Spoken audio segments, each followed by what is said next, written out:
Hey guys, how's it going? My name is Adam. Today I'm gonna show you how to pause Instagram Reel. So what I'm gonna do, I'm gonna just go ahead and open up my Instagram, and I'm gonna go ahead and open up my Reels, right?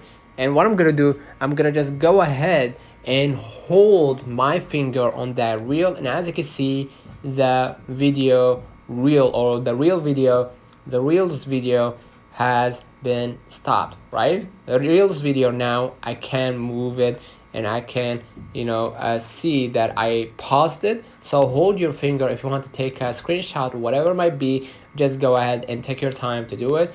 And as long as you hold your finger on that reel will be paused. And if you release your finger, as you can see, the video resumes. So let me know in the comments if this video helped you. Don't forget to like and subscribe, and thank you for watching.